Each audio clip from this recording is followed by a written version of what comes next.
The vineyard is the most important friend that I have. It gives and it takes. The vineyard is like a bank account. You can't take what you did not put in before.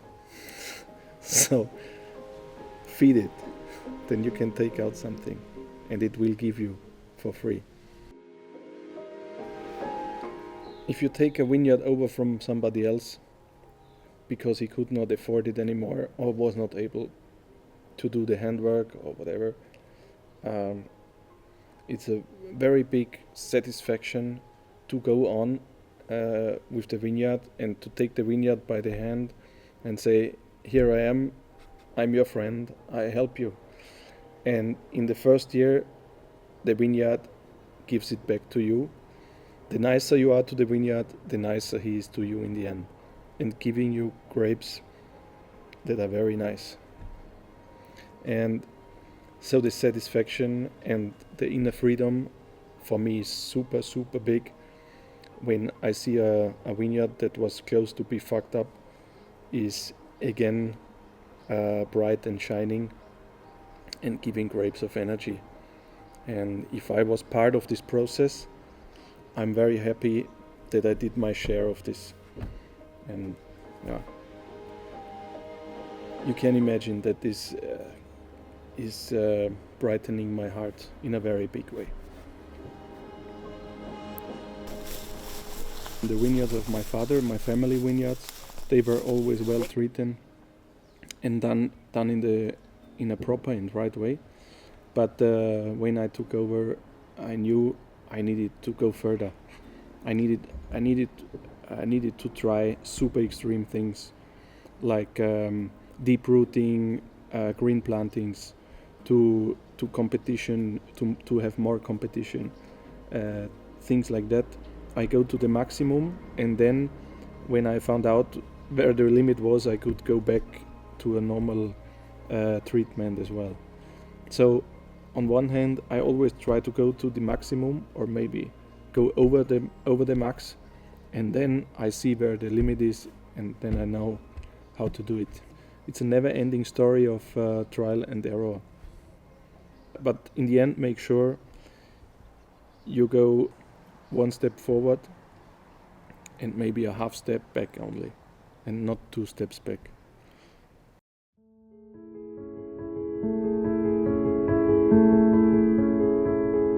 When I was young and when I was a kid, wine-wise, I mean, I had a very big dream. I had a dream of a wine being super light. First of all, I was dreaming of a red wine. So I wanted to make wine with 12.5 alcohol, super light and refreshed, to define a wine that has my style and is coming from my hand. This is very important for me.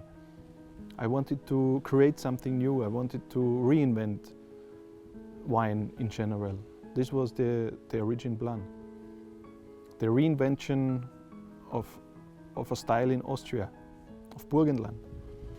And you have to understand, in these days, around the 2000s in Austria, this was like unacceptable kind of style of wine. And I did it, but I did not have any customers. No one wanted to drink it. It was, people said, no, that's a very light red wine. Are you sure this can age? And I said, I did my best. I don't know if it can age, but the grapes tasted fantastic, so that's the result. And people were quite afraid of this because it was an unusual and new style in Austria, but slowly it started. And then from Austria we were spreading to Switzerland, to Copenhagen, to these countries. Going to certain kind of restaurants is a super interesting lecture in taste and education of taste, especially of my palate. I feel new sensitivity if there is a nice combination of my wine with a certain dish, or if they were using a special kind of pepper, or if they were using a special kind of salt, or fermentation technique. Fermentation technique in cuisine can be quite similar to the one that is in the wine, because with both systems, also with all time with fermentation, you don't know the result before, but by experience you will know it better. And also going to a restaurant, I know which stage of purity my own wine has.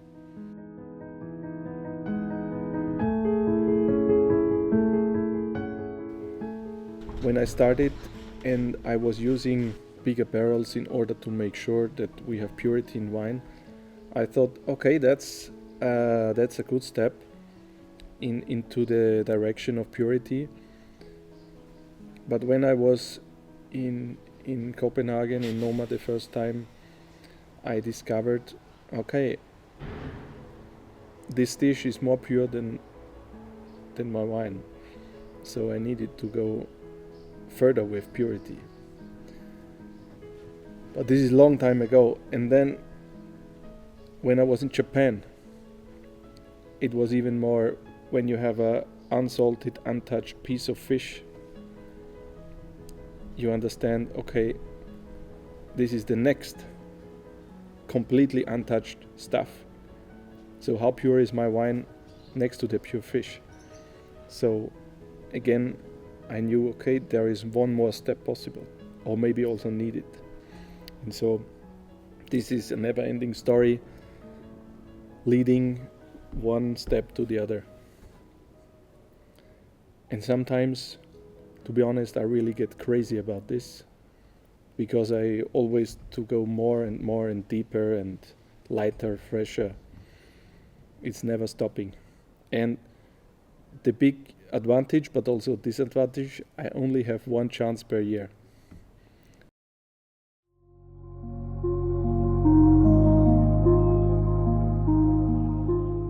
For every year and every harvest, there is more or less 10% of the whole production is reserved for only experimental vinification. So we are recording it, we write down what we do, and this gives us space for every different kind of stupid or less stupid or less successful or more successful experimental vinifications.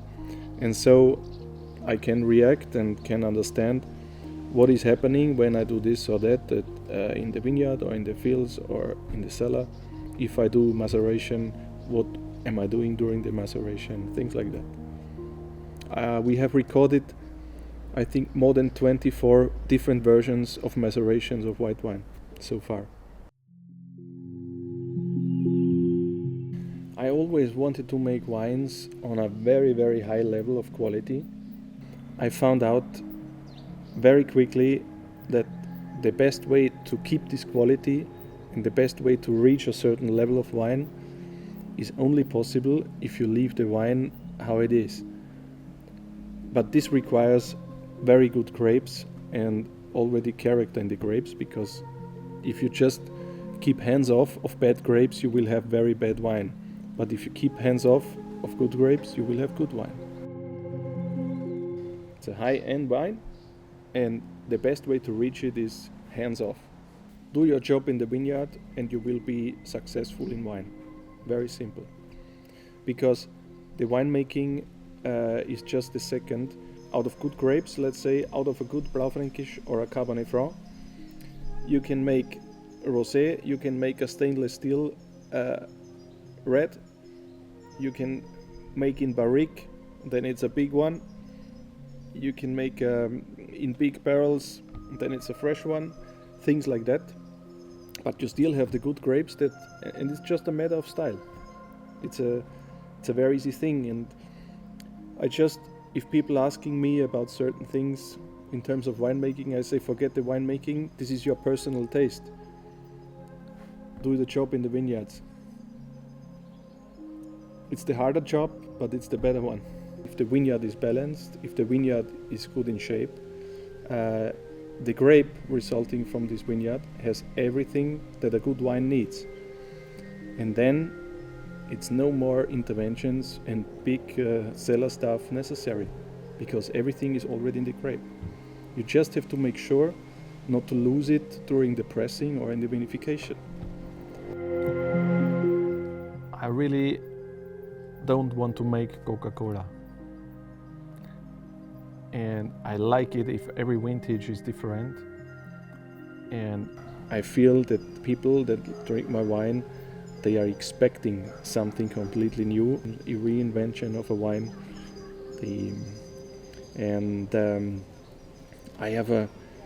I think I have a very strong feeling for a direction of a vintage, and if I feel the direction, I go with this direction and I go with the flow.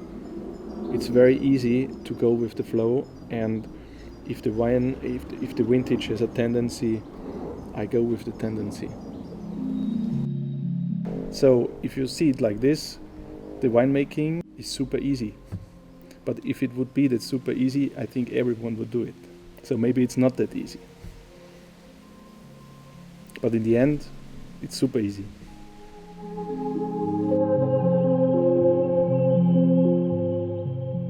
I became more convinced, and now I really say I don't believe, I know. I know that the big stories about soil that are told about the world, they are the most interesting one in the wine. In terms of feeling it in the glass, this is the interesting part, not about the story itself. The glass is telling the soil. And in my vineyards I have thousands of different varieties of soil. One of my vineyards, there is almost 80% of chalk. The soil looks white like a beach in Greece. And 20 meters next to this, there is a big hill covered with schist. So how comes all this? I cannot imagine. I'm very happy to have such a variety of vineyards. And when you go 80 meters further, you are crossing a little forest. And if you go on top of this, you have a view over the whole Burgenland. You overview the whole Neusiedler See. And this is a look that makes me feel happy and proud at the same time. That also makes me a bit satisfied in the end. The satisfaction is the soil. Burgenland is my home. Burgenland is my life. It's where I come from. It is where I have my roots. It is where everyone, I think every winemaker in the world can realize his dreams of wine. Because in Burgenland everything is possible. White, dry white, semi-sweet, sweet white, light red, fresh red, heavy red, super heavy red, XXL, super heavy red, and not to forget all the new styles of wine like macerated whites, rosés. In every condition of wine, regardless of power or lightness or sweetness or dry, the wines are dominated by its freshness, because Burgenland is between many influences. It's influenced by the lake, it's influenced by the Alps, and it's influenced by the Pannonian climate. But in the end, it stays a lot of freshness. Also the terms of varieties in Burgenland, it's a never-ending varieties. Incredible. The Burgenland is a planet of dreams for wine.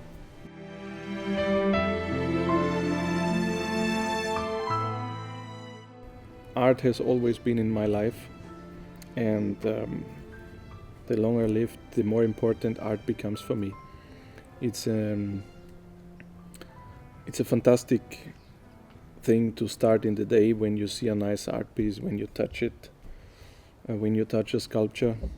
It's the haptic expression. And if I have a bad day, and if I have a certain art piece that I like, the day is not that bad anymore. And the second, art on the label. We are spreading these wines all over the world. So people who are in maybe in Canada or in Australia, they have a piece of art from Austria in their country. So this is also what I like. Sending art to the people.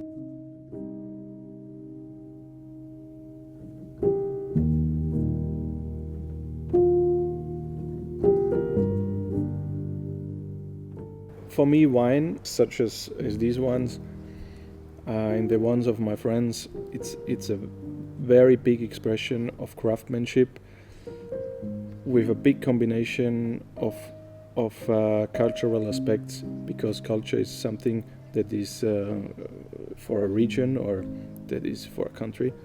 So of course it's cultural. It comes from the Austrian, or in the specific from the Burgenland culture, as it comes from Blaufränkisch is Burgenland, for instance, or the Grüner Veltliner. So it's, I would not say that wine is art. Wine is a mix of many things, but not art.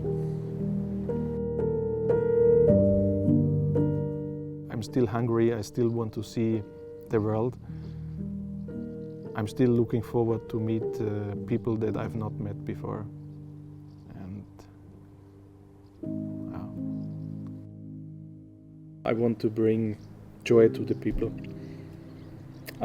For me, it means a lot if I see the people smile when they have my wines in their glasses and enjoying it and telling me how much pleasure.